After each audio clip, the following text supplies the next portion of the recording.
Professor ইউনূসের আমলে বহু সাংবাদিককে নির্যাতন করা হয়েছে, মব করে মেরে ফেলা হয়েছে, বহু সাংবাদিকের নামে মিথ্যা মামলা দেওয়া হয়েছে, অনেক সাংবাদিককে বিভিন্ন মিথ্যা হত্যা মামলা দিয়ে কারাগারে রাখা হয়েছে। এরকম অভিযোগ আমরা অনেক দিন থেকেই শুনে আসছি। সাংবাদিকদের জামিনের ব্যাপারে আন্তর্জাতিক পর্যায় থেকে, দেশের থেকে, নানা দিক থেকে সরকারকে নানাভাবে বহুবার চিঠি দেয়া, লেখা, বক্তব্য প্রদান, এই ব্যাপারগুলো দেখেছি। কোনো সময়ই সরকার তাতে কর্ণপাত করেনি।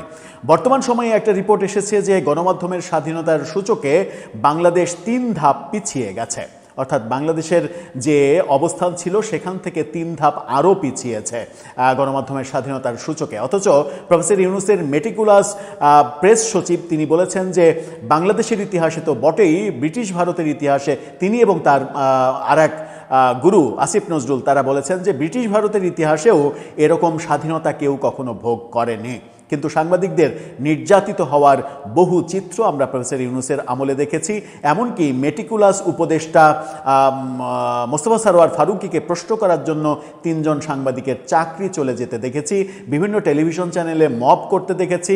কোন সাংবাদিকের চাকরি থাকবে, কোন সাংবাদিকের চাকরি থাকবে না, নতুন চাকরি কাদেরকে দিতে হবে, তাদেরকে কত বেতন দিতে হবে, এই ধরনের লিস্টও গণমাধ্যমে গিয়ে প্রফেসর ইউনূসের মববাজরা দিয়ে এসেছে। প্রফেসর ইউনূস এবং তার মেটিকুলাস প্রেস সচিবের পেছনের ব্যাকআপে এই দৃশ্যগুলো আমরা দেখেছি। সাংবাদিকরা যখন অনেকেই বেশ স্টার সাংবাদিকরা অনেকে কারাগারে রয়েছেন, যেমন শ্যামল দত্ত, মোজাম্মেল বাবু, ফারজানা রূপা, শাকিল আহমেদ, তারা কারাগারে রয়েছেন। খুবই সিনিয়র সাংবাদিক, ঘাতক দালাল নির্মূল কমিটির প্রধান হওয়ার কারণেই যিনি কারাগারে রয়েছেন, শাহরিয়ার কবির, তারা কারাগারে রয়েছেন। বিশেষ করে এই মোজাম্মেল বাবু, তারপরে হচ্ছে শ্যামল দত্ত, এই ফারজানা রূপা, শাকিল আহমেদ।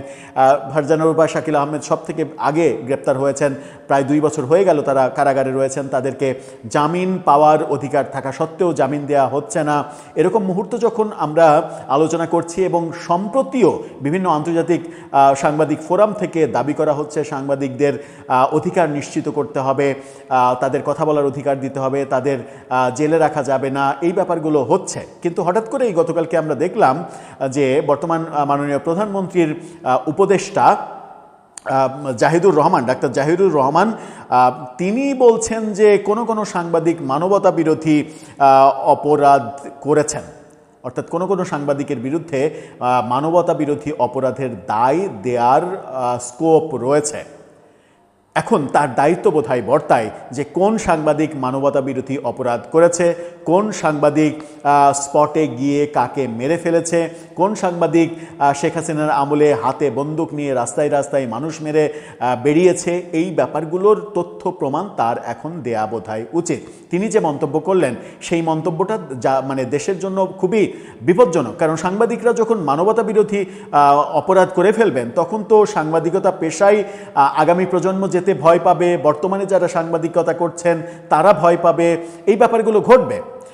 আদতে তিনি কি বলছেন চলুন একটু জেনে দেখার চেষ্টা করি, এই ভিডিওতে বোঝার চেষ্টা করি আসলে তার বক্তব্যের ভাষাটা কি ছিল। থাকবেন পলিটিক্স টিভির নিয়মিত। প্রধানমন্ত্রীর উপদেষ্টা জাহিদুর রহমানের কথা, খুবই জ্ঞানী মার্জিত একজন মানুষ। যদিও সাম্প্রতিক সময়ে খুবই দেখা যাচ্ছে যে আওয়ামী লীগের নামই শুনতে পারেন না, আওয়ামী লীগকে দল হিসেবে তিনি স্বীকৃতিই দিতে চান না। আওয়ামী লীগ জীবনেও আর আওয়ামী লীগকে ফিরিয়ে আনা উচিত না, এরকম বক্তব্যও তিনি উপদেষ্টা হওয়ার আগে বিভিন্ন টক শোতে বলেছিলেন। এখন হয়তো কথা বলার মাত্রাটা একটু কমেছে, ওই পর্যায়ের কথা বলার মাত্রাটা কমেছে, কিন্তু তার বক্তব্যে স্পষ্ট যে তিনি একেবারে নিখাদ, শতভাগ বললেও ভুল হবে, শতভাগের বেশি ভাগ যদি বলা যায় তাহলেও বলা যায় যে তিনি আওয়ামী বিদ্বেষী একজন মানুষ। তারই পুরস্কার হিসেবেই হতে পারে যে তিনি প্রধানমন্ত্রীর উপদেষ্টা হয়েছেন। কিন্তু প্রধানমন্ত্রীর উপদেষ্টা যখন হয়েছেন তার মতো একজন জ্ঞানী মানুষ, বুদ্ধিজীবী মানুষ, তার মতো একজন স্মার্ট, খুবই সুন্দর বাচনভঙ্গির মানুষ, মোটামুটি নিরপেক্ষভাবে কথা বলার চেষ্টা করেন, এরকম একজন মানুষ শুধুমাত্র তারেক রহমানের উপদেষ্টা হওয়ার কারণেই যদি পরবর্তী কোনো সরকার বলে যে এই মানে টকশো করে বিভিন্ন করে জাহিদুর রহমান তাকে গ্রেপ্তার করে কারাগারে পাঠিয়ে দাও, মানে আপনি তো আপনার এখন দায়িত্ব তো সরকারের পক্ষে ন্যারেটিভ তৈরি করা, সরকারের পক্ষে বয়ান দেয়া, সরকারের পক্ষে নানা ধরনের বক্তব্য দিয়ে সরকারের পক্ষে সেগুলো যায় সেটা নিশ্চিত করা, সেটাই তো আপনার কর্তব্য। তো সেই কর্তব্য যখন আপনি করছেন, আপনি যখন কোনো অপরাধের সঙ্গে জড়িত নন, শুধুমাত্র সরকারের পক্ষে কথা বলার জন্য আপনাকে কেউ যদি চায় কারাগারে পাঠাতে হবে, তাহলে কি তাদের সেই কর্মকাণ্ডকে আপনি বৈধ বলবেন? নিশ্চয়ই বলবেন না। নিজের বেলায় হলে তো বলবেনই না, অন্যের বেলাতে হলেও বলার কথা নয়। কিন্তু এই ক্ষেত্রে তিনি যেটা বললেন সেটা একটু বোধহয় ভাবনার অবকাশ রয়েছে। কি বলছেন তিনি আদতে? ডেইলি টাইমসের এই শিরোনামটা দেখে নিন, সেখানে বলা হচ্ছে সাংবাদিকদের কারো কারো মানবতা বিরোধী অপরাধের দায় আছে। কিভাবে দায় আছে তিনি বলছেন, সেই ব্যাখ্যাতেই মূলত মানে একটু বিশ্লেষণের প্রয়োজন রয়েছে। কি ব্যাখ্যা তার? জুলাই গণ অভ্যুত্থানের পর গ্রেপ্তার হওয়া কোনো সাংবাদিক মানবতা বিরোধী অপরাধের জন্য দায়ী বলে মনে করেন প্রধানমন্ত্রীর তথ্য এবং সম্প্রচার উপদেষ্টা জাহিদুর রহমান। কোনো সাংবাদিক, সবাই না, কোনো সাংবাদিক মানবতা বিরোধী দায় রয়েছে। মানবতা বিরোধী দায় কিন্তু অনেক বড় দায়, হত্যা সহ মানবতা বিরোধী অপরাধ, যে অপরাধে শেখ হাসিনার ফাঁসি হয়েছে সেই অপরাধ বলছেন সাংবাদিকদের রয়েছে। তার মানে সাংবাদিকরাও সেই ধরনের কাজ করেছে, মানে সরাসরি মানে এই হত্যাযজ্ঞ পরিচালনার মতো কাজ করেছে। কারা করেছে সেটা একটু জানা দরকার। এক প্রশ্নে তিনি বলেন, যাদের বিরুদ্ধে এ ধরনের মানে হত্যা মামলা দেয়া হয়েছে তাদের কারো কারো অপরাধ হত্যা মামলার চেয়েও বেশি, কিন্তু প্রশ্ন হলো মানবতা বিরোধী অপরাধের দায়ভার তাদের আছে কি না। সরকারের কর্মকাণ্ড তুলে ধরতে তিনি সাংবাদিক সম্মেলনে এই কথা বলেন। নিজেই প্রশ্ন করে নিজেই জবাব দেন তিনি। সেই সঙ্গে উল্লেখ করেন এটি তার ব্যক্তিগত অবস্থান, অর্থাৎ তিনি যেটা বলছেন এটা সরকারের বক্তব্য না, এটা তার ব্যক্তিগত বক্তব্য। কিন্তু সরকারের একজন মুখপাত্র হিসেবে ব্যক্তিগত বক্তব্য বলার স্কোপ আছে কি না সেই প্রশ্নও হয়তো অনেকে করতে পারে না, আমি করতে পারি না, কারণ প্রত্যেকটা মানুষেরই বাকস্বাধীনতা থাকা উচিত, তারও ব্যক্তিগত মতামত দেওয়ার স্কোপ থাকা উচিত। তথ্য উপদেষ্টা তিনি বলেন যে, তবে আমি মনে করি ওনাদের গণহত্যার দায় খানিকটা দেয়া যায়। আসলে কথাটা গণহত্যাও নয়, মানবতা বিরোধী হত্যার দায়। জুলাইয়ে কোনো গণহত্যা হয়নি, জুলাই কোনো গণহত্যা হয়নি, কি হয়েছে তাহলে?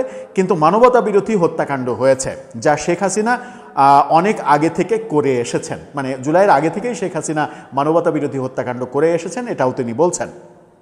তিনি বলেন গুম আগে থেকে হয়েছে, এটি সিস্টেমেটিক অপরাধ, মানবতা বিরোধী অপরাধ, আর জুলাইয়ে তো হত্যাকাণ্ড হয়েছে। দ্বিতীয় বিশ্বযুদ্ধের উদাহরণ টেনেও জাহিদুর রহমান বলেন, নুরেমবার্গ ট্রায়াল এবং টোকিও ট্রায়াল যখন হচ্ছিল তখন সেসব হত্যাকাণ্ড সংগঠনের ক্ষেত্রে যারা কোনো না কোনো ফর্মে ন্যারেটিভ তৈরি করেছিল তাদেরও কিন্তু বিচারের আওতায় আনা হয়েছিল। অর্থাৎ তিনি মোদ্দা কথায়, আমি আর তার বক্তব্যে যেতে চাই না, তিনি মোদ্দা কথায় যেটা বলতে চাইছেন সেটা হচ্ছে শেখ হাসিনার সরকার যে কর্মকাণ্ড করেছে সেই কর্মকাণ্ড যারা সমর্থন করেছে কিংবা শেখ হাসিনার সরকারের পক্ষে যারা কাজ করেছে, শেখ হাসিনা সরকারের মানে পক্ষে বয়ান তৈরি করেছে, ন্যারেটিভ তৈরি করেছে, শেখ হাসিনা সরকারের প্রশংসা করেছে। আমরা দেখেছি যে শেখ হাসিনার সংবাদ সম্মেলনে এরকম তত্ত্ব প্রতিষ্ঠিত হয়েছিল যে প্রশ্ন করতে আসিনি, প্রশংসা করতে এসেছি। অনেক সাংবাদিকের সেই দায়িত্ব রয়েছে, অর্থাৎ শেখ হাসিনার প্রশংসা করা কিংবা শেখ হাসিনা সরকারের মানে কি বলে যে সমালোচনা না করা, বিরোধিতা না করা, এটাকে তিনি বলছেন নুরেমবার্গ ট্রায়ালের কথা, টোকিও ট্রায়ালের কথা বলছেন যে সেই সময় ওই মানে ট্রায়ালে যারা কর্মকাণ্ডকে সাপোর্ট করেছিল তাদেরকেও বিচারের আওতায় আনা হয়েছিল। সেটার সঙ্গে তিনি বাংলাদেশের সাংবাদিকদের ওই যে যেগুলো আমরা ভিডিওতে দেখি যে সংবাদ সম্মেলনে শেখ হাসিনার স্তুতিগাথা গাচ্ছেন, শেখ হাসিনার প্রশংসা করছেন, প্রশ্নের বদলে প্রশংসা করছেন, এই ব্যাপারগুলো যারা করেছেন তারা তাহলে মানবতা বিরোধী অপরাধ, হত্যাকাণ্ডের যে ঘটনা সেই কাজগুলো করেছেন। জাহিদুর রহমান মূলত এটাই বোঝাতে চাইলেন যে শেখ হাসিনা সরকারের পক্ষে যে সকল সাংবাদিক ন্যারেটিভ তৈরি করেছেন তাদেরও বিচার হওয়া উচিত এবং তাদের মানবতা বিরোধী এই অপরাধের দায় রয়েছে, এই দায়ে তাদেরও বিচার হওয়া উচিত। এই বক্তব্য যখন একজন সচেতন মানুষ দিচ্ছেন তখন ওই যে প্রথমে যে কথা বললাম, এরপরে যদি মানে আপনি সরকারের একজন উপদেষ্টা, মানে সাংবাদিকরা তো সরকারের কেউ কর্মচারী ছিল না, সাংবাদিকদেরই যদি বলেন, তাহলে আপনি সরকারের উপদেষ্টা হিসেবে কাজ করছেন, সরকারের পক্ষে ন্যারেটিভ তৈরি করছেন, সরকারের বিভিন্ন তথ্যগুলো সাংবাদিকদের জানাচ্ছেন। এটা তো আপনি করছেন না, সরকার করছে। সরকারের মানে মুখপাত্র হিসেবে আপনি সেগুলোকে বলছেন কিংবা এক ধরনের সমর্থন করছেন। এই সরকার যদি কোনো খারাপ কাজ করে থাকে, সেই খারাপ কাজের দায় তো আপনার থাকার কথা নয়। কিন্তু এই যে বক্তব্যগুলো গণমাধ্যমে দেয়া এবং এগুলোকে সমর্থন করা, এর জন্য যদি পরবর্তীতে আপনাকে কেউ দায়ী করতে চায় যে সরকারের এই খারাপ কাজের জন্য ডাক্তার জাহিদুর রহমান দায়ী, তাকেও জেলে ভরে দাও, তাকেও মানবতা বিরোধী অপরাধে দিয়ে দাও, এই বক্তব্য যদি কেউ দেওয়ার চেষ্টা করে, আপনি কি সমর্থন করবেন? আমি দৃঢ় কণ্ঠে বলছি, আমি অন্তত সমর্থন করতে পারি না।